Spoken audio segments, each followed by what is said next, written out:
Buenos días, nosotros somos el grupo número 1, conformado por Annie Martínez, Melody Rodríguez y su servidora Teresa Germán, y el día de hoy estaremos hablando de neurociencia para educadores. Es un libro escrito por David Bueno y, y nos estaremos enfocando en el capítulo número 8, que se titula ¿Cómo aprendemos y podemos desaprender? Neurociencia para educadores es todo lo que los educadores siempre han querido saber sobre el cerebro de sus alumnos y nunca nadie se ha atrevido a explicarlo de manera comprensible y útil. En este capítulo, el número 8, David Bueno se enfoca en explicarnos que cualquier aprendizaje, ya sea conceptual, actitudinal o de aptitudes, queda fijado en el cerebro a través de un patrón dinámico de conexiones de redes específicas que pueden ser locales y restringidas o bien muy amplias. Y estas se comunican en zonas distintas del cerebro. Para ampliar más la información, estaré haciendo un tipo de entrevista con mis compañeras que se responderán en base a lo que hemos aprendido del libro. ¿Cómo es aprender en la neurociencia?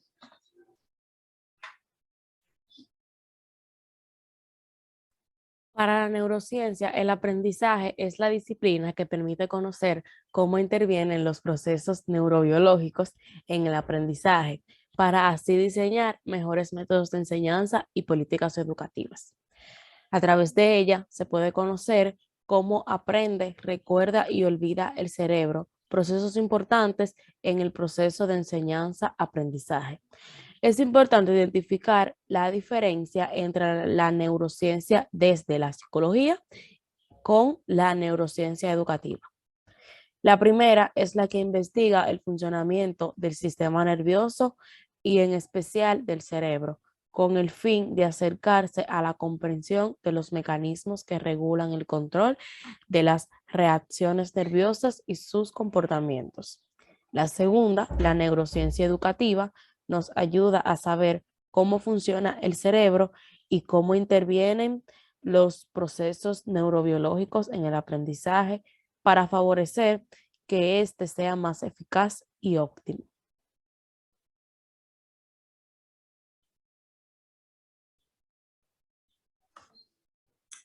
Al utilizar los procedimientos transversales, ¿podemos decir que aprendemos más con estos que con los procedimientos específicos? Definitivamente sí, ya que con los procedimientos transversales tienen más impacto en el cerebro, porque los estudiantes lo relacionan con su diario vivir, con hablar, caminar, comer, etc. También los alumnos recuerdan mejor. Esto lleva al punto en que los alumnos, como tienen el aprendizaje o como aprendieron el tema en sí con las cosas que pasaban en su diario vivir, lo recuerdan mejor y más natural. También los estudiantes tienen activas las neuronas de la zona motora de la corteza, aunque estos estén sentados. Esto los va a ayudar para que en el momento que tengan que realizar alguna exposición, como un ejemplo clave, estos puedan desenvolverse mejor con el tema. Y por último, cuanto más transversales sean los aprendizajes, mejor.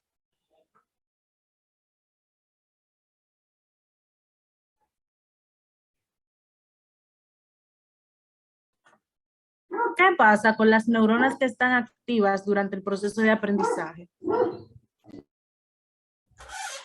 Esto supone que la actividad de estas neuronas motoras quede también asociadas a los aprendizajes que han aprendido. De manera que cuando después lo tienen que poner en práctica, reaprovechan estas neuronas para resolver problemas, lo que incrementa la eficiencia global del proceso.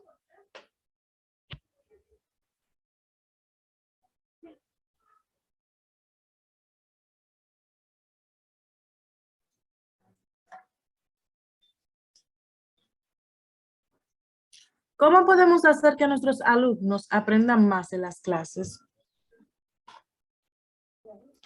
Aquí tenemos técnicas de aprendizaje según la ciencia. Lo que realizamos comúnmente correr, comer, hablar, dormir. Son actividades que reflejan que también aprendemos. El aprendizaje es continuo porque hay que ir repasando para poder recordar. Esto quiere decir que cuando un estudiante se nota en la manera en la que éste aprende, ya sea realizando alguna actividad física, es mejor y obtiene mejor los conocimientos. En la parte de que el aprendizaje es continuo, es bueno que los estudiantes tengan en cuenta que el aprendizaje tiene que ir escalando, deben de tener una base sólida para luego seguir construyendo encima de la base conocimientos que sean de utilidad. También un segundo punto es que la música tiene un increíble poder. La concentración nos hace concentrarnos más en nuestros quehaceres y nos ayuda a relajarnos y a evitar la ansiedad y el estrés. Es muy bueno realizar algunas actividades de la escuela con música, pero también hay que tomar en cuenta el tipo de música que se esté escuchando. Y como un tercer punto, la memoria va mucho más allá que simplemente leer 2 veces. Esta tiene que ir enlazando la información que vamos obteniendo a medida que vamos leyendo. Es bueno, como anteriormente había dicho, repasar constantemente para que la base cree ramificaciones y así los conocimientos estén más plasmados en nuestro cerebro.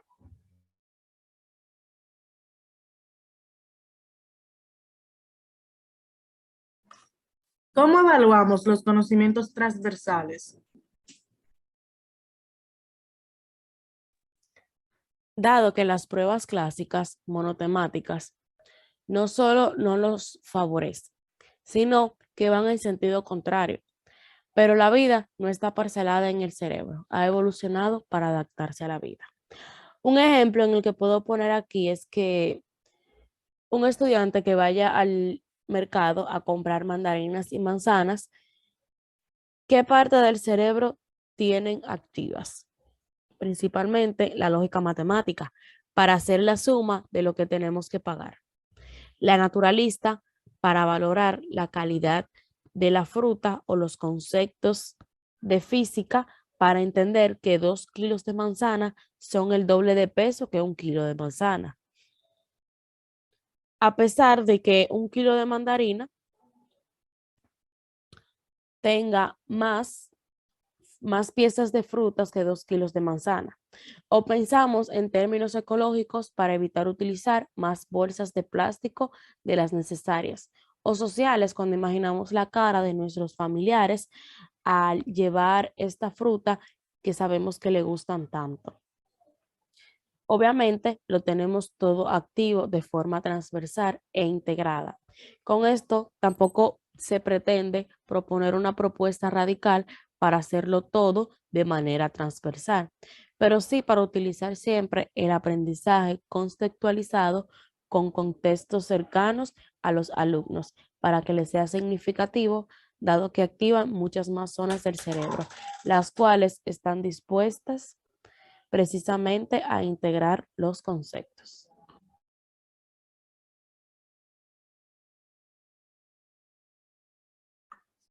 ¿Cómo se forman las redes neurales? Bien, es muy simple de contar. A nivel celular es un proceso muy complejo, en cuya comprensión hay muchas investigaciones, pero explicar la base conceptual es simple y proporciona ideas muy interesantes sobre la práctica educativa. Cuando un grupo de neuronas recibe el impulso genético de conectarse a otro grupo, estas células empiezan a emitir unas prolongaciones, llamado en términos científicos los asones, que se dirigen hacia el lugar de contacto. Cuando estas llegan, si se encuentran una neurona que no está activa, pasan de ella y van a buscar otra. Un ejemplo en torno a esto, de que cuando estaban en busca de neurona y una no está activa, pasan en busca de otra. Es lo mismo que hacemos nosotros si estamos sentados ante el televisor haciendo zapping, si ponemos un canal que no está emitiendo nada y por lo tanto la pantalla se ve toda negra, no nos quedamos mirando mucho rato, sino que en el instante pulsamos para cambiar el canal.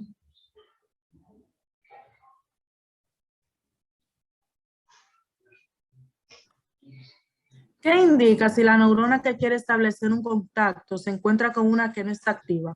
No se entretiene y va a buscar otra. Sí, esta va en busca de otra, si no la encuentra activa. Esto indica que un cerebro estimulado, es decir, con más neuronas activas, acabará teniendo más conexiones que un cerebro no estimulado.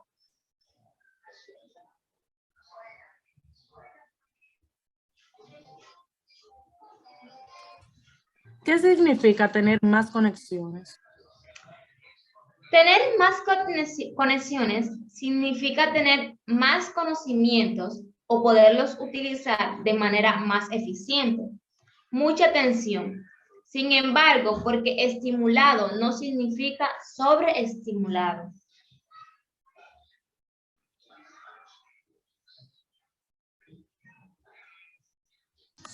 ¿A qué conlleva la sobreestimulación?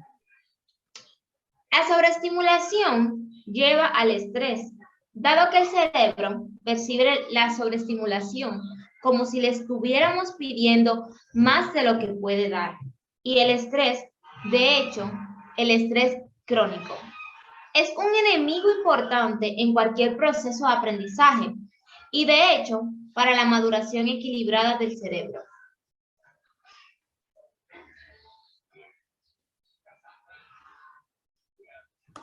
¿Qué sucede cuando una neurona entra en contacto con los terminales de otra que está activa? Bien, cuando una neurona entra en contacto con los terminales de otra que está activa, se conectan y empiezan a ensayar la utilidad de la conexión. Si la conexión es útil, se mantiene. Si es muy útil en el punto de conexión, se fabrica una sustancia denominada neurotrofina, que atrae a otras neuronas a conectarse también a ese punto, lo que refuerza cada vez más la conexión. De hecho, la experiencia que adquirimos sobre cualquier cosa o proceso a medida que lo repetimos con éxito una y otra vez no es más que ese esfuerzo en las conexiones que motiva que cada vez nos sea más fácil utilizarlas y hacerlo con más eficiencia.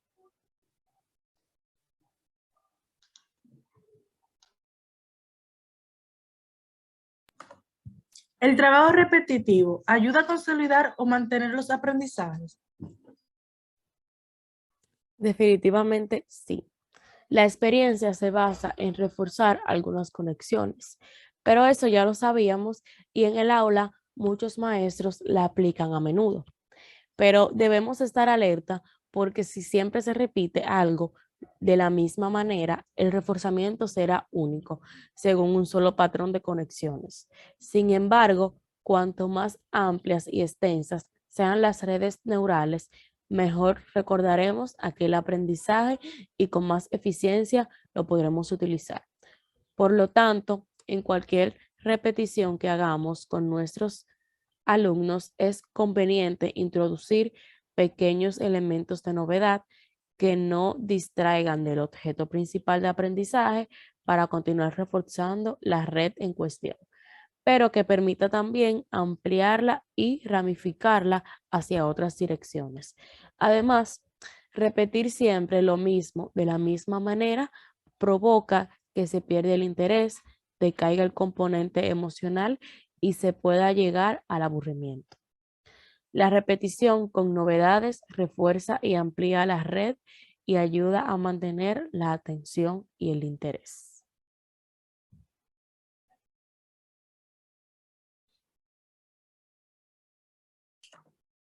¿Qué quiere decir utilidad en una conexión? Esto puede comprenderse más fácilmente en los aprendizajes motores. Cuando un niño aprende a andar, empieza siempre tambaleándose Ahora oscila hacia la derecha, ahora se queda quieto y vacila. Ahora cae, luego se tropieza consigo mismo cuando una pierna choca con la otra. Da un par de pasos más o menos en línea recta y vuelve a empezar.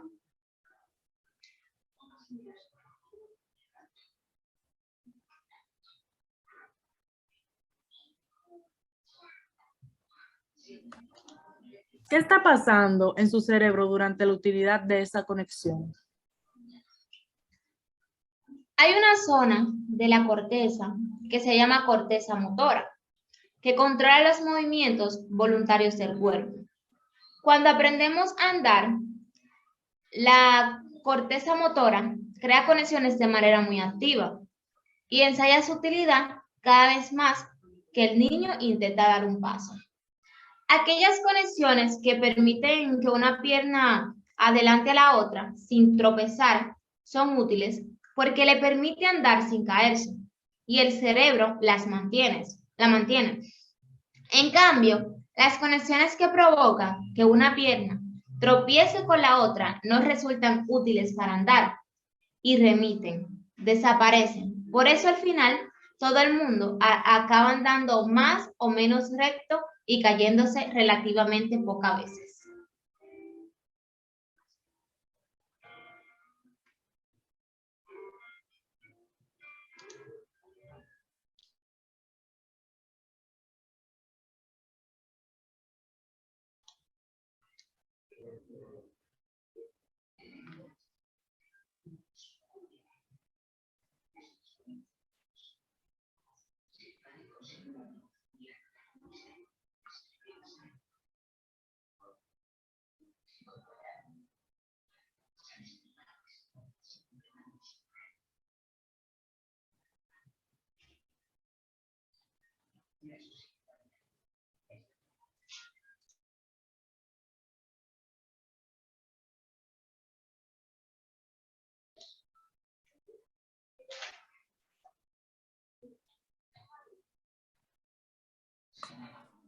En ese contexto, resulta fácil entender el concepto de utilidad, pero ¿y en las conexiones relacionadas con el aprendizaje conceptuales, actitudinales o aptitudes?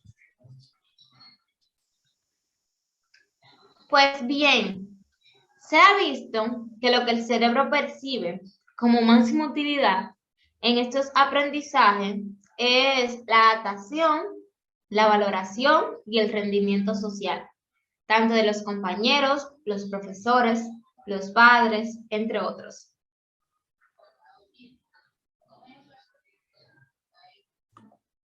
¿Qué ocurre cuando incorporamos más conocimientos a algo que ya sabíamos? Incorporar conocimientos le hace más sencillo al alumno aprender el tema, ya que al tener una base sobre dicho tema, este va aprendiendo y va uniendo cada uno de los aprendizajes que ya éste poseía. También suelen recordar de manera natural el tema. En esta parte, cuando un alumno requiere hablar sobre un tema en el que ya tenga bastante conocimiento, este puede aplicar sus propias palabras y así no se lleva de algunas páginas de internet que le puedan confundir.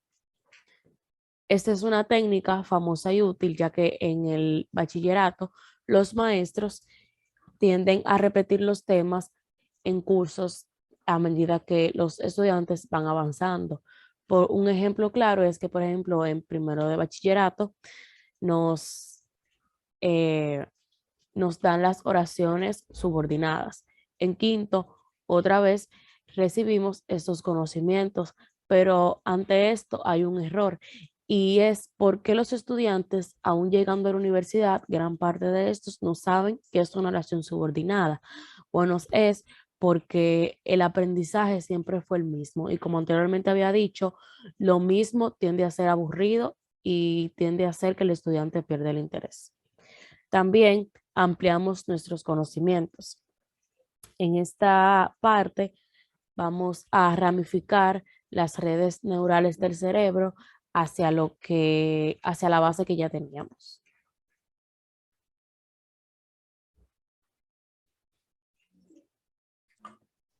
¿Qué consecuencias puede implementar esto?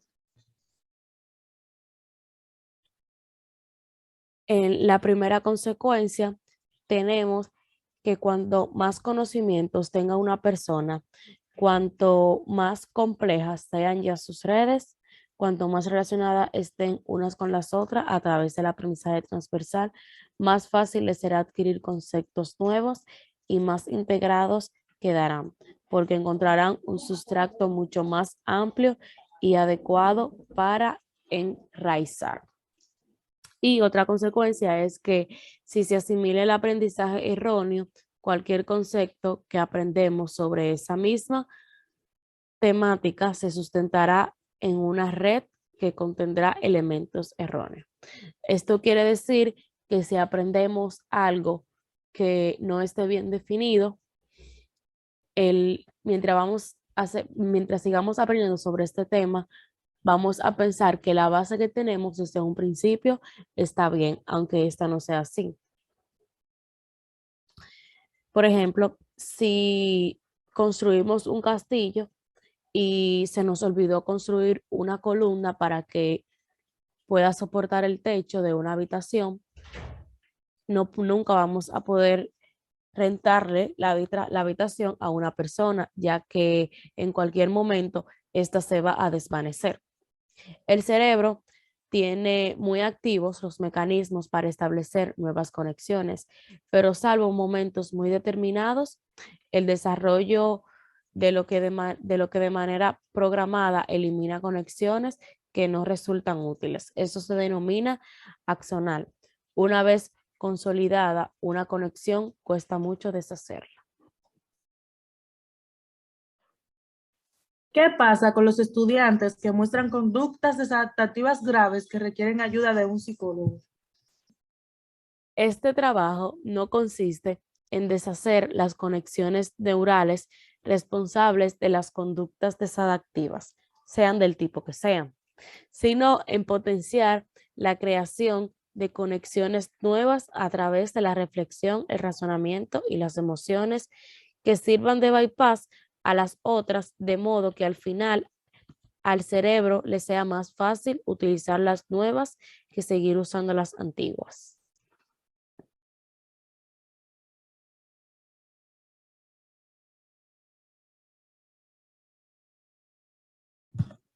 ¿Qué se puede decir sobre la memoria a largo y corto plazo?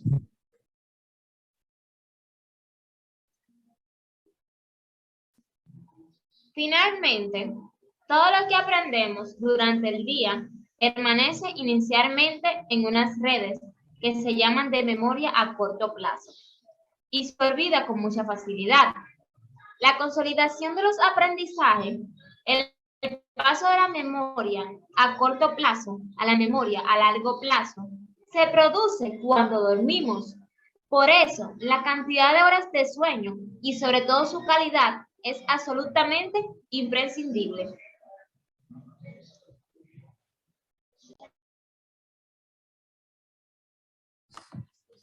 ¿Cómo aprendemos? Con lo anterior dicho, se podría concluir que aprendemos en base a aprendizajes transversales, la activación de las neuronas, la práctica, la valoración y el reconocimiento social, agregando otros conocimientos y un buen descanso.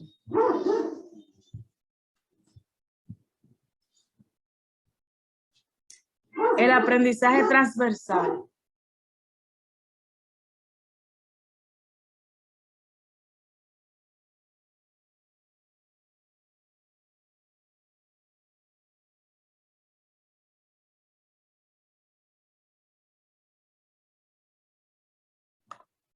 Aprendizaje transversal. Tienen un mayor impacto en el cerebro. Tiene una contribución significativa a los estudiantes, desde la conexión de los conocimientos disciplinares con los temas y contextos sociales, culturales y éticos presentes en su entorno. Por lo tanto, el saber, el hacer y el ser en torno al medio ambiente, al autocuidado y la prevención, la convivencia democrática, la afectividad y la sexualidad son aprendizajes integrales que permiten el pleno desarrollo como personas individuales y sociales.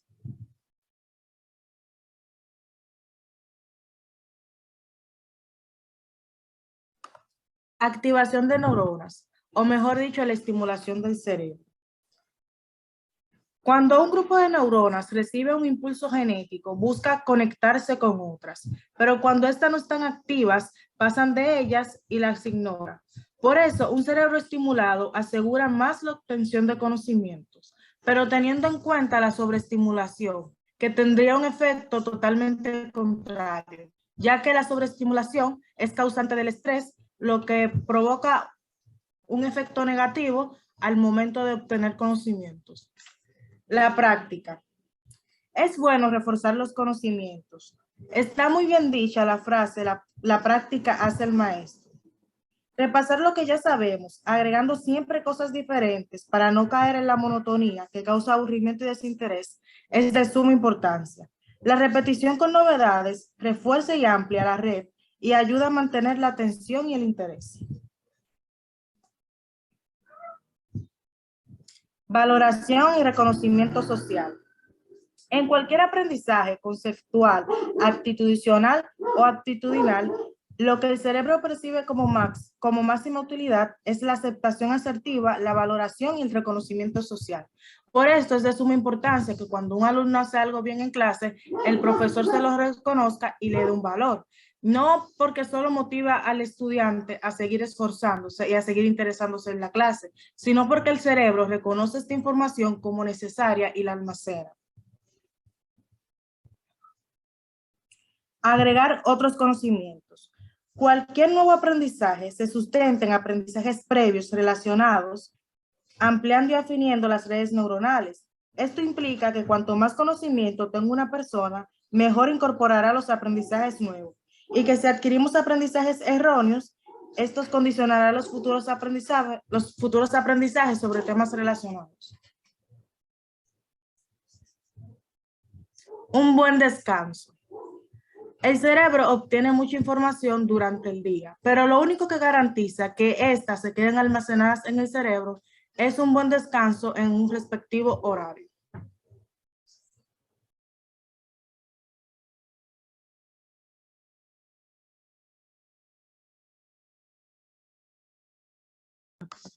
¿Por qué es fácil aprender y difícil desaprender?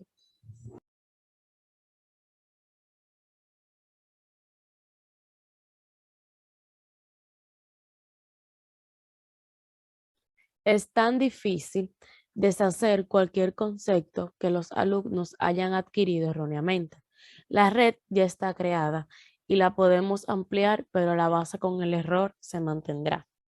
A base de repeticiones, con la experiencia, podemos potenciar otras vías que no sean erróneas, pero la errónea permanecerá allí.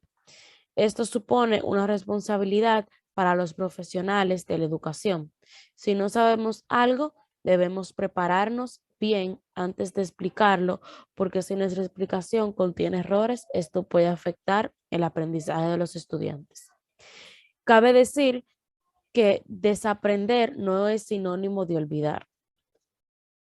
Olvidamos aquellas cosas que no han quedado bien fijadas en el cerebro. Olvidar no implica recortar o podar conexiones. En cambio, si han quedado bien fijadas, no las olvidamos. Entonces, es cuando habrá que desaprender conceptos erróneos y podar conexiones, pero esto, como he dicho, es mucho más complejo.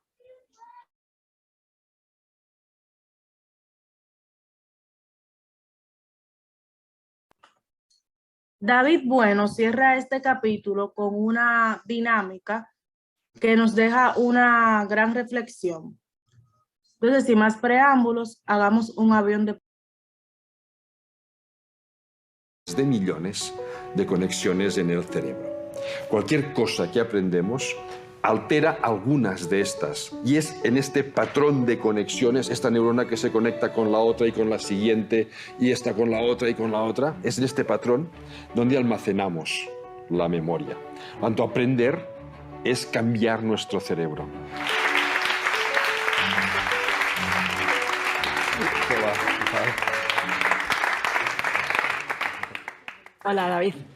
Lo de ser más o menos inteligente, ¿crees que viene de serie o que se puede entrenar? Un poco de cada. Cualquier capacidad mental tiene una parte que viene de serie, de nuestra biología, y una parte que se trabaja a través de la educación. A ver, nuestro cerebro, como cualquier parte de nuestro cuerpo, se forma porque hay unos programas genéticos. Ahora sale el genetista que hay en mí, pero hay unos programas genéticos que le dicen cómo tiene que formarse y cómo tiene que funcionar. Esto hace que ya de serie, de programario básico genético, haya personas con más capacidad de memoria y otras con menos. Personas más creativas y otras un poco menos. Personas un poco más inteligentes y otras un poco menos. Personas con más aptitudes musicales y otras un poco menos. Y podría estar aquí hablando durante horas sobre capacidades mentales. ¿Eso es importante? Bueno, eso es un patrón básico. Eso es como un escultor que tiene su arcilla para hacer lo que sea. Si tiene más, hará una escultura más grande. Si tiene menos, la hará más pequeña. Pero la educación es la habilidad para moldear esta arcilla. Puedes tener poca arcilla y hacer una escultura preciosa, y tener mucha y que te salga un churro. A mí me gusta ejemplificarlo con la papiroflexia, con hacer, por ejemplo, un avión de papel. No sé si tenéis por aquí papeles que podáis dar y os lo demuestro. Vale, pues mira, os reparten a cada uno un trozo de papel. Yo tengo el mío, ¿vale?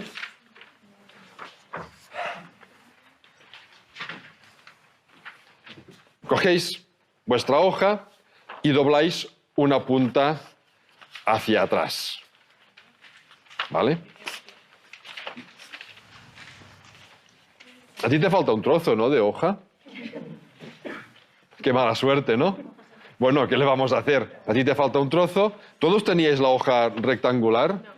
No. Mira como los genes, cada uno tiene sus propios genes, cada uno tiene su hoja, ¿no?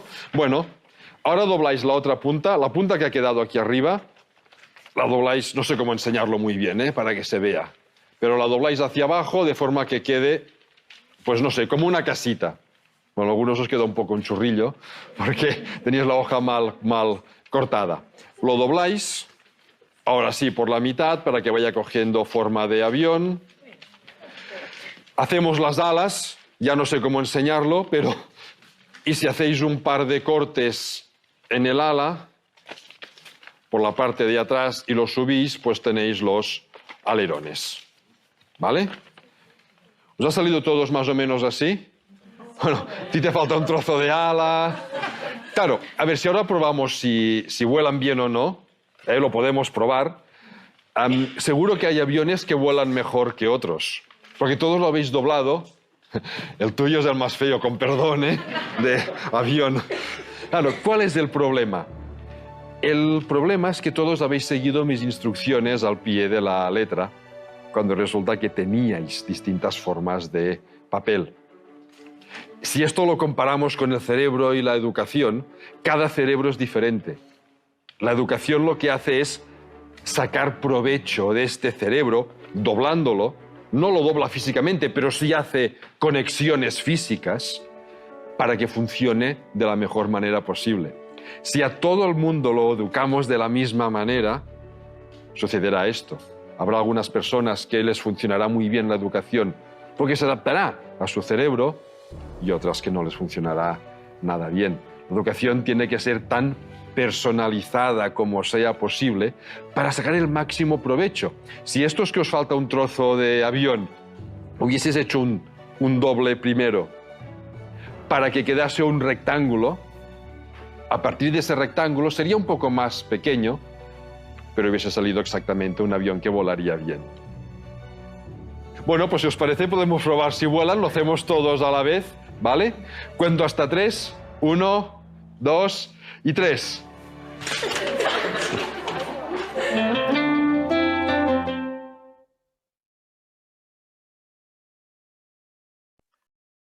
Pues con esto damos por finalizada nuestra presentación. Gracias por su atención.